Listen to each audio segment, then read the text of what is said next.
Hey guys, today, 3 signs that your twin flame is coming back very soon. And I am absolutely serious about that. My twin flame is permanently in my life. I was able to attract her back into my life, and I've helped so many other people do it. And we have even had situations where the person's twin flame had them full on blocked. And we were able to get this person's twin flame to unblock them, start talking to them, and wanting to be with them again. And I can help you do it too. And it's really simple, guys. It's all based on one simple thing. You and your twin flame are one being. And that's exactly how you have to treat this. There's not two of you. And that's kind of the mistake that everybody makes. They look at it like there's two beings or two persons. And it might look that way in physical reality, but that's not really how this works. So let's go through the list of signs really quick. I'm just going to list them off, and then I'm going to discuss each one and why these are the true signs and why they work, and why I've been so successful in helping people do this. And I'd like to help you too. Sign number 1, you have let go of the outcome with this other person. And one real quick talking point about that, you just have to be clear about what you is. We're going to talk about that. What is the self? Okay, so when I say you have let go of the outcome, there's a specific thing that I'm talking about when I say the word you, okay? Okay, number 2, you're going to be experiencing something called Satori. And I'm even going to direct you to a short film that you can watch. It's free on YouTube, and some books, so stay tuned for that one. Number 3, you just know. And in this one, I'm talking about a different you, okay? A different you. So let's get into the 3 points. Okay, so back to number 1, you've let go of the outcome. So remember what I said at the beginning. You are your twin flame. The notion that you are separate is based in physical reality, and I'm not saying that physical reality is bad or anything like that. I'm just saying that's what that is, right? It looks like there's 2 of you, right? And physical reality is a reflection of the mind, and the mind is duality. And again, I'm not saying that's bad. I'm just saying that's what that is. Well, the soul is not duality, okay? And everybody knows that you and your twin flame are one soul. So what is you? What is that? Are you your mind? Are you your body? Well, when you're incarnated here in this physical reality, you have a body and you have a mind. But that's the thing, is there is a you that is having a body and having a mind. You is the conscious being. Okay, so here's how to think about that. No pun intended. There's thoughts and feelings going on, and then there is a you who is aware of thoughts and feelings, the soul. The soul is consciousness. That's what you really are. Okay, so you think something, or there's a thought or an emotion going on, and you might say to yourself, oh, why did I think that? Or why am I feeling this way? Right, there is a conscious awareness that is separate from the thought or emotion. What is that? What is consciousness, right? Well, it's the soul, and it's also your twin flame. So to let go of the outcome is easy, okay? The mind is what clings to an outcome because the mind is duality. I'm here, I need to get there, right? Past, future. There's a me and there's a you, right? Duality, positive, negative, good, bad, past, future, here, there, me, you, hot, cold, up, down, right, wrong, etc., etc. And that's just one of the basic things about our universe. That's how our universe functions. It's duality. Albert Einstein called it relativity, kind of the same thing. In spiritualism, they've often referred to it as yin and yang, or perhaps alpha and omega. There's all kinds of different ways to describe that, but they're all pointing you at this same abstract concept, okay? And it's the abstract concept of duality, and that's how the mind and the physical world functions. So it's really easy for you, the conscious presence behind the thought, to let go of the outcome, because conscious presence is not what clings. The mind does. You are body, mind, spirit, right? Everybody knows that. Body, mind, spirit. Well, the spirit is the conscious presence. The mind is this, it's like a spacesuit that you wear. And the mind is what clings to this person and wants an outcome with this person. And this is the whole basis of 10,000-year-old traditional Zen spiritualism, that you are not your mind. You are not thought. That's not who you are. What you are is much deeper than thought. You are a conscious being. You are that awareness that precedes thought. That's the soul. And that's your twin flame. So, guys, it's so easy to get your twin flame to come back. All you got to do is just remember who you really are. And guess what? Who you really are is your twin flame at the very core. It's the same thing. You are one soul, you and this person. So, of course, you can get them to unblock you.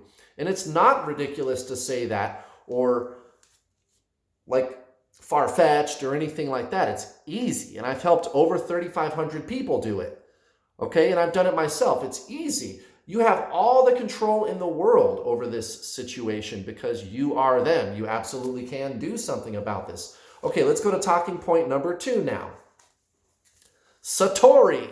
Now, Satori is an experience where you feel a deep sense of like intense peace and zen and bliss. Okay, it's pure being. All right.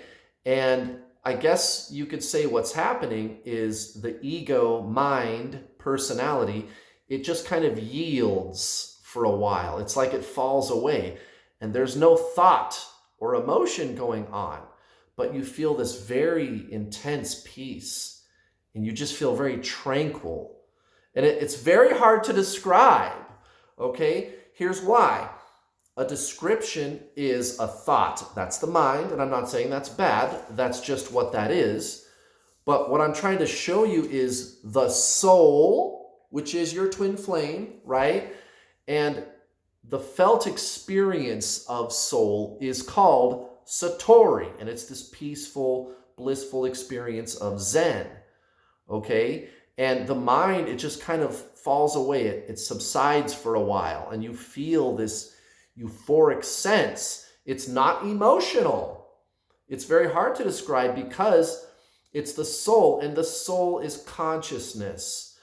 Consciousness is not thought. Again, this is 10,000-year-old traditional Zen spiritualism. That's why my coaching system, for example, has been so successful, and I've been able to help so many people because I'm not teaching anything new or far-fetched or something that hasn't been tried before. You know, this is Jesus, Buddha, the Tao, right? Hare Krishna, you know, Eckhart Tolle, Abraham Hicks, just to name a few, right? It's actual traditional Zen spiritualism, like the real deal, right? Consciousness, okay? And if it is true that you and your twin flame are the same soul, then that person should come storming back. They'll unblock you. They'll start talking to you when you start to have these types of experiences called Satori. Okay? And I want to give you some information. I want to give you some tools, actually, if you would like. There's a movie that you can watch on YouTube. I recommend it all the time. It's free. You can watch it right now. It's called Samadhi. Samadhi, Samadhi. And there's 3 parts, right? Just watch the first one for right now. It's only an hour long, and they point you at something. They point you at what I'm trying to point you at, which is the soul, which is your twin flame. Guys, you just got to do soul stuff. You're not your mind, okay? You're not the entity of thought and emotion that is clinging to this person. And I'm not even saying that the entity is bad. That's not what I'm saying at all. It has its purpose. Okay, but the problem is when you believe you are your mind, okay, and they call that the human condition. That's what Eckhart Tolle calls that. A lot of traditional Zen spiritual teachers, It's the human condition, guys. It's believing that you are this persona, this personality. And it's the mind, it's the ego. And that is what clings to this person, not you. You are the conscious presence beneath the thought. Okay, number 3, and I saved the best for last. You just know. You just know this person's coming back. And I cannot explain it any better than that, guys, but I'll try. So they call it intuition, right? So there's 2 places that you can get, I guess, what you would call information from, right? So the first one we're all kind of familiar with. Everybody kind of knows what this is. Telepathy, right? And telepathy is of the mind. So again, body, mind, soul. And the kind of information that you can get about future events that comes from the mind is called telepathy. And it's really easy to understand what that is. We already kind of know that, right? It happens in your third eye. You hear things, you see things, you get a vision, whatever, right? And you know that whatever it is you're hearing or seeing is not coming from your own mind. Somehow you just know, wait, that didn't come from my brain. That didn't come from my mind. That came from outside. That's like information I picked up. And it's true, your third eye is like a radio antenna transmitter receiver. And you're receiving information from the Akashic records or from some future event. You're picking up on that energy. And so that's telepathy. Everybody really understands what that is. Now, here's the knowing, the soul. Okay? Now, watch this. Even the intuition, which is called, what I'm calling it knowing, okay? Other people call it intuition. It's not the same as telepathy, but the end result is you can still get information either way, whether it's coming from telepathy, which is the mind, or intuition, knowing, which is the soul, okay? And you can actually use intuition as a tool to tell the difference between telepathic messages and something that came from your brain. So remember earlier, like about a minute ago, where I said, yeah, you're getting information into your third eye, and you just know that it's not coming from your mind. Well, how do you know that? How do you know that it's coming from out there somewhere and not from your own mind? How do you know it's external information that's coming into you? Intuition, knowing, which is the soul. So the mind is telepathy, the soul is knowing. Here's another thing. You can have a knowing about some future event. And it doesn't happen up here, okay, this intuition. All right, it's really hard to explain, but I'm trying. It's more like it's in your gut or in your heart or something like that. I just know my twin flame is coming back, or I just know that I am them, or I just know, I have this all the time, this intuition, right? Even about other things.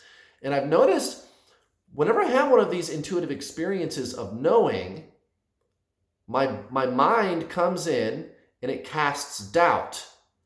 Okay, how do you know that? How do you know that? That's what I hear my mind trying to tell me. How do you know that? That's crazy. You can't know that. You know, at least if it was telepathy, that might be believable, right? Because I guess we're kind of more used to that. People don't really, I think, explain intuition well because it's hard to explain. I mean, you can't really fault anybody for that. But here's what I'm trying to show you. You can tell the difference between intuition and anything else because there's 2 things going on, right? So there's the knowing that you're experiencing, okay? And then there's also a thought process. So that's 2 things that's going on. You've got this knowing, this intuition that something's going to happen. It's not coming from your third eye. It's a knowing. And you have a thought process going on in your brain of doubt. Your mind is telling you, how do you know that? You can't know that. Even though you know, and you're like, I just know. And your brain is going, well, how do you know that? Your mind is going, how do you know that? And you're going, I don't know, Mr. Mind. I just know, right? Those 2 things are going on simultaneously because they're coming from 2 places. One is the soul, one is the mind. You follow me? So that's kind of how you can tell when you're having this experience of intuition. It's kind of cool because people that really get into this, you learn that intuition, knowing, and telepathy, they kind of, you can't see one without the other. You kind of need both, okay? And that's basically what I've been leading up to in this explanation. But knowing is not thought. It's not a vision or a sound or a voice that you hear in your head like telepathy. It's just a knowing. You just know something is going to happen. But again, your own mind can be useful because it'll start to doubt, right? The knowing. And you can tell that the knowing is legit because there's that other process of thought going on. So your soul is giving you this knowing and your mind is going, how do you know that? It's doubting it, okay? Now, the converse is, again, with telepathy, you can see things and hear things in your third eye, right? And you know, there's that word, you know that it's not coming from your own mind. It's some information that your third eye is picking up on like a radio antenna. And you can just tell that it's not your mind that's producing the sound or the vision. It's an actual telepathic experience. Well, how do you know that? Right, the intuition. So those two things, they kind of work together. So you just know, guys, you'll have this knowing that your twin flame is coming back or that you are one with them. And the mind is going, how do you know that? And it drives your mind crazy because it can't explain it. And it's never going to be able to explain it, guys, because consciousness is not thought. The soul is consciousness, right? You and your twin flame, and consciousness is not thought. So the mind, because the mind is thought, it can't explain it, and it's always going to doubt. And that's perfectly normal, no problem. And again, it can even assist you in recognizing the knowing experience when you have that. So there you go, guys. There's the 3 true signs, how to tell when your twin flame is coming back to you. Thank you very much for watching. Please hit like and subscribe. Hope you guys have a wonderful rest of your day. I'll see you next time. Bye.